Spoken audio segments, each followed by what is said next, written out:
Starting a business takes a lot of guts. Starting a business in Hawaii, you must be crazy. In this show, we'll introduce you to the bold individuals chasing the American dream in my hometown of Honolulu, Hawaii. So sit back, relax, and welcome to paradise.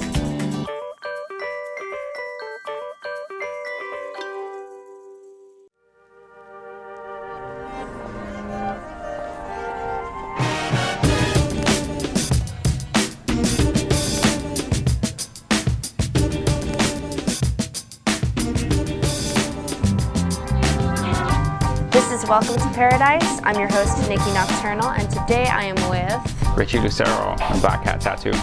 Are you ready for this as well, or should we just do it at the same time? Or? We could do it at the same time. Yeah, let's make it fun. All right, okay, let's make it interesting. Fun. You're gonna have to think of things that come into your mind. I'm gonna like freeze when we start doing this. So we're doing a quick word association to kind of get in the swing of things. You ready? I'm ready when you are. All right, I'm ready. Are you ready for this? Ready as I'll ever be. Okay. All right. Freehand. It's happening. Mistake. Sorry. Permanent. Not really. Ink. Your skin. Chinatown. Artsy. Sailor Jerry. Pioneer. Kat Von D. Artist. Ohana. Family. Paradise. Overrated. Overrated. Awesome. Oh man, that feels Feels like a tattoo. So how long have you been doing this? I've been doing this now for 12 years. 12 years. How long have you had this shop? The shop has been here, well, I've had the shop for, I would say, maybe 4 or 5 years. And my business partner, Shay, who's tattooing over there, owns it with me. We've had it for, I don't know, how long would you say, Shay? 4 years. 4 years? Yeah. But the shop's been in existence since late 2009, 2010.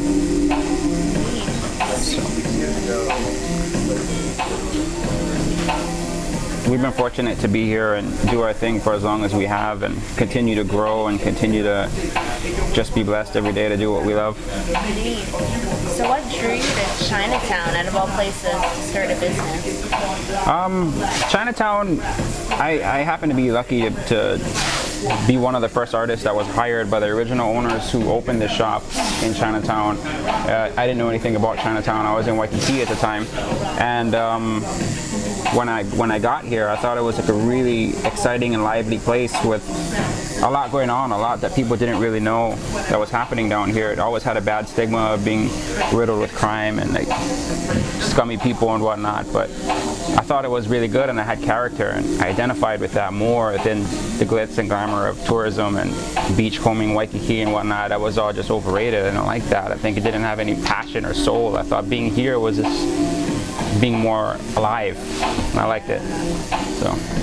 Yeah, I mean, it definitely for something that when you're the art scene, doing something or being in an environment that I guess feeds into that and gives you inspiration, Chinatown's perfect for that.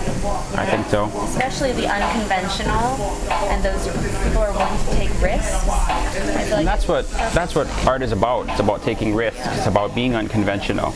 It's about pushing the envelope and showing things that people haven't seen before, or maybe are too afraid to see, too afraid to elaborate on. I think being an artist, you step past those boundaries and you do the things, you show people those things.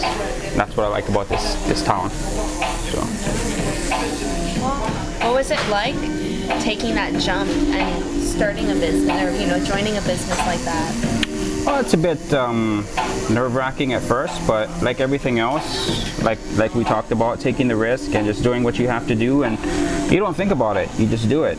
I think a lot of times when you think about things too long and too hard, you justify reasons why you shouldn't do it out of fear or whatever the motivation is. Sometimes you just have to see where the cards land. So tell me about your travels. I've been fortunate to travel and meet people from different walks of life, and I continue to travel, and it's been It's been awesome. It's been really awesome. A tattooer's lifestyle is very much like a gypsy lifestyle, where we can make friends with people across the oceans and have something in common, and it'll be a common bond that we have together.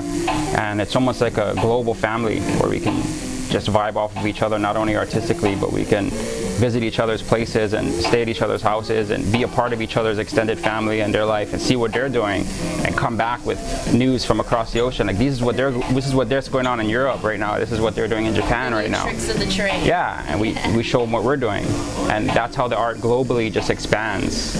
And social media has been a big help with that in making the world a smaller place. I think it's a good tool. So, and like what you guys are doing right here, you know, I think it's a great tool to bring education and to bring awareness to the general population about what's actually going on. Sometimes right around the corner, you don't even know what's happening.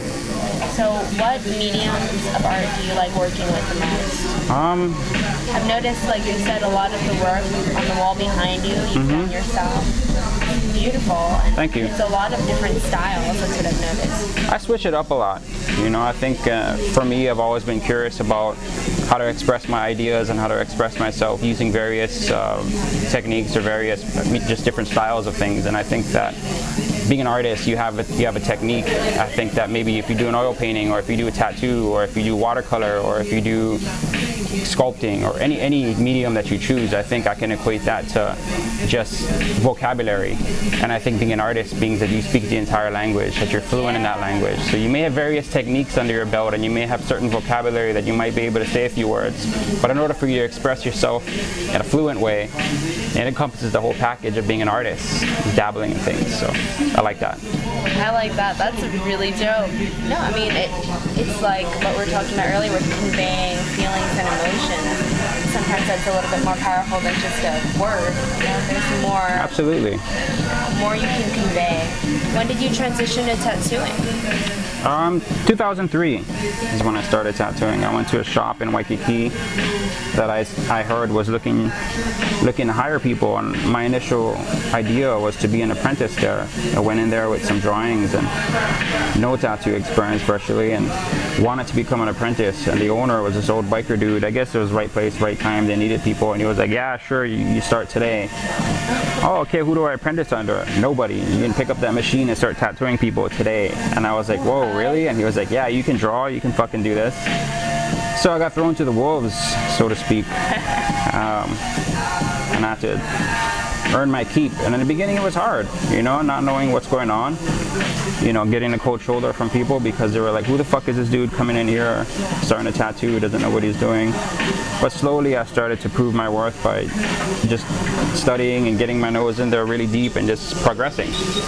So I earned the respect of my peers through the years, and now that was 12 years ago. It's been this just journey so far. That's great. So what would you say are tips you have for people who want to pursue an entrepreneurial track and follow a creative career? What have you learned along the way? I would say just stay true to yourself. Even if it means betraying the entire world and going against the opinion of the masses, you stay true to yourself and remember what you're passionate about. And you may never be rich, and you may never have a house in the hills or a fancy car, and you may never have $1,000 million in a bank account, but if you stay true to yourself, that's all you really can ask for in this life. And as an artist, it's important to not lose focus of that and not be caught up with what other things that will distract you. You know, always go back to your first passion, whatever it is. Stay with that. Yeah. The moral of today's interview: don't judge a book by its cover. Chinatown makes the perfect home for a business like Black Cat Tattoo. Both Chinatown and Black Cat have exteriors that may shock and scare the average person, but once you get past that, you feel entranced by the art surrounding you. It's inspiring to talk to someone like Richie who feeds off this energy. The momentum channels into his art, and it's inspiring to see a person's passion come to life.